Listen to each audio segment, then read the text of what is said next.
Hi ನಮಸ್ತೆ ಎಲ್ರಿಗೂ. ಇದು ನಮ್ಮ ಫಸ್ಟ್ ಯೂಟ್ಯೂಬ್ ಬ್ಲಾಗ್. ಸೊ ನಮ್ಗೆ ಸಪೋರ್ಟ್ ಮಾಡಿ, ನಮ್ಮ ಚಾನಲ್ನ ಸಬ್ಸ್ಕ್ರೈಬ್ ಮಾಡಿ. ಆ್ಯಂಡ್ ಇವತ್ತು ನಾನು, ನಮ್ಮ ಮನೆಯವರು, ನಮ್ಮ ಪಾಪು, ನಮ್ಮ ಅತ್ತೆ ಎಲ್ಲರೂ ಕೂಡ ನಂಜನಗೂಡಿಗೆ ಅಂತ ಹೊರಟಿದ್ವಿ. ಯಾಕಂದರೆ ನಮ್ಮ ಪಾಪುಗೆ ಮುಡಿ ಮಾಡಿಸೋದಿತ್ತು. ಆ್ಯಂಡ್ ನಮ್ಮ ಅತ್ತೆ ಕೂಡ ಪಂಚಮುಡಿ ಕೊಡ್ತೀನಿ ಅಂತ ಹರಿಸ್ಕೊಂಡಿದ್ರಂತೆ. ಸೊ ಅದಕ್ಕೋಸ್ಕರ ನಮ್ಮ ಫ್ಯಾಮಿಲಿ ಎಲ್ಲ ನಂಜನಗೂಡಿಗೆ ಅಂತ ಬಂದಿದ್ದೀವಿ.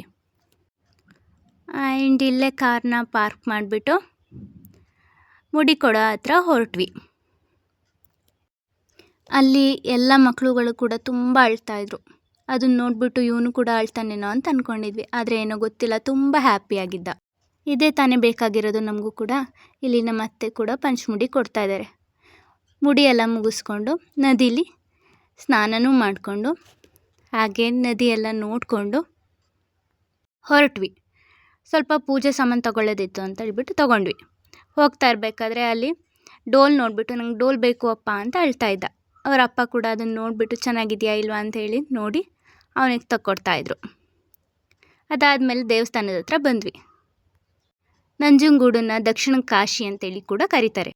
ನಂಜನಗೂಡು ಯಾವಾಗಲೂ ನಮಗೆ ಫೇವ್ರೆಟ್ ಜಾಗ. ನಮ್ಮ ಮದುವೆ ಕೂಡ ಇಲ್ಲೇ ಆಗಿದ್ದು. ಈ ದೇವಸ್ಥಾನಕ್ಕೆ ಬಂದಾಗೆಲ್ಲ ಅನಿಸೋದು ಒಂದೇ, ನೆಮ್ಮದಿ ಅನಿಸುತ್ತೆ. ದರ್ಶನಕ್ಕೆ ಅಂತ ಒಳಗಡೆ ಹೋಗ್ತಾ ಇರಬೇಕಾದ್ರೆ ಇವ್ನು ಡೋಲ್ ಬಾರಿಸ್ಕೊಂಡು ಹೋಗ್ತಾ ಇದ್ದ. ಇವನ್ನ ನೋಡ್ಬಿಟ್ಟು ಎಲ್ರೂ ನೆಕ್ಸ್ಟ್ ಮಂತ್ ನಮ್ಮೂರಲ್ಲಿ ಜಾತ್ರೆ ಇದೆ ಬಾ ಅಂತ ಕರಿತಾಯಿದ್ರು. ದರ್ಶನ ಮುಗಿಸ್ಕೊಂಡು ವಾಪಸ್ ಬರಬೇಕಾದ್ರೆ ಇಲ್ಲೊಬ್ರು ಅಂಕಲ್ ಆಂಟಿ ನೋಡಿಬಿಟ್ಟು ಇವ್ನು ಡೋಲ್ ನೋಡಿಬಿಟ್ಟು ಇಂಪ್ರೆಸ್ ಆಗಿಬಿಟ್ರು. ಎಲ್ಲಿ ತಗೊಂಡಿದ್ದು ಅಂತ ಕೇಳ್ತಾ ಇದ್ದಾರೆ. ದರ್ಶನ ಎಲ್ಲ ಮುಗಿಸ್ಕೊಬಂದು ಆಚೆ ಬಂದು ಪೂಜೆ ಮಾಡ್ಕೊಂಡ್ವಿ. ಪೂಜೆ ಎಲ್ಲ ಮಾಡಿಕೊಂಡು ದೇವರಿಗೆಲ್ಲ ಕೈ ಮುಗಿದ್ಬಿಟ್ಟು ಪ್ರಸಾದ ತಿನ್ನೋಕ್ಕೆ ಅಂತ ಹೊರಟ್ವಿ. ದೇವಸ್ಥಾನದ ಪ್ರಸಾದ ಅಂದರೆ ಎಷ್ಟು ಚೆನ್ನಾಗಿರುತ್ತೆ ಅಲ್ವಾ. ಇಲ್ಲೇ ಪ್ರಸಾದನೆಲ್ಲ ತಿನ್ಕೊಂಡು ಮನೆ ಕಡೆ ಹೊರಟ್ವಿ. ತುಂಬ ಬಿಸಿಲಿತ್ತು. ಸೊ ಅದಕ್ಕೋಸ್ಕರ ಕಬ್ಬಿನ ಜ್ಯೂಸ್ ತಂದುಕೊಟ್ರು ನಮ್ಮ ಮನೆಯವರು. ನಮ್ಮೂರಿಂದ ನಂಜನಗೂಡಿಗೆ 80 ಕಿಲೋಮೀಟರ್ಸ್ ಆಗುತ್ತೆ. ಏನಿಲ್ಲ ಅಂದರೂ 2.5 hour ಜರ್ನಿ. ಇನ್ನು ಮುಂದೆ ಹೀಗೆ ವೀಡಿಯೋಸ್ ಬರ್ತಾ ಇರುತ್ತೆ. ಸಪೋರ್ಟ್ ಮಾಡಿ ನಮಗೆ. Love you all.